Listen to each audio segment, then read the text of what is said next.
As the population of the Earth kind of grows, we're trying to use more and more of our natural resources, and we're farming more and more intensively. So in order to improve the functioning of ecosystems and utilise our resources more efficiently, we're looking at trying to diversify farming practices and diversify the landscape, so there's more trees and more woody vegetation in the form of hedgerows. And by doing this, we're hoping to improve the efficiency in which we're farming, and by doing that we'll improve the resilience of our ecological systems to extreme events such as droughts and floods. The potential benefit for the farmer is that they're diversifying their farming practice. So trees can be used for harvested and sold on for other purposes. There's potential reduction in the amount of fertiliser they may have to apply, and there are other benefits to the wider society, such as the amount of carbon that is sequestered, and also the amount of water that can enter the soil.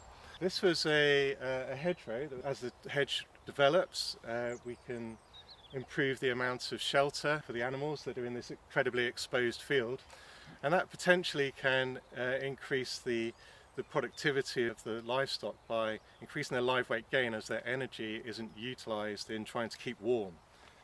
There's several other benefits associated with the hedgerow. For example, biodiversity benefits, increasing the number of pollinators and soil fauna, and additionally the hydrological benefits. So through the root development and the changes in the soil porosity, we can increase the amount of water that is infiltrated into the soil.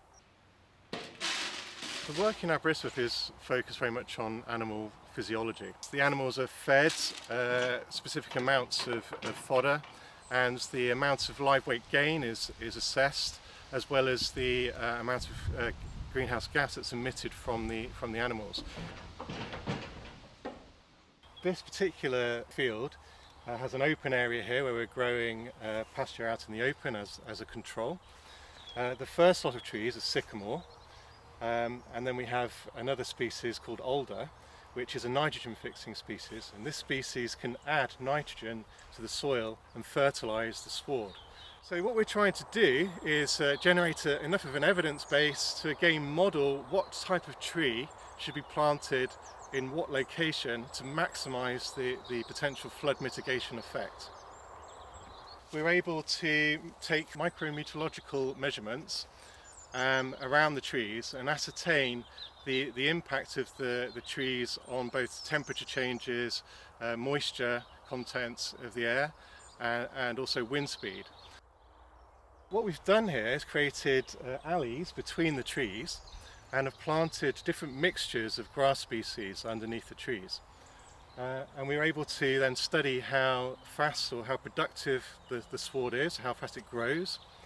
And once we have an established sward, we then will turn animals into here to feed. So from an animal behaviour perspective, is that the animals prefer to loiter under the trees and preferentially graze both the fodder and grass around the tree areas. Because if the animals can shelter under the trees during strong sun, rather than having to lie up and try and keep cool, they can continue to feed and obviously then put on more live weight gain.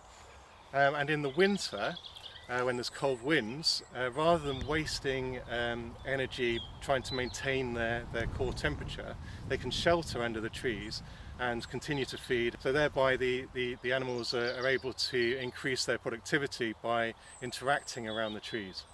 So in order to improve the functioning of ecosystems and utilise our resources more efficiently, or suggest an optimised location of trees and hedgerows within a field to maximise the potential environmental benefits and also benefits to the farmer, so the benefits to livestock live weight gain and sheep welfare.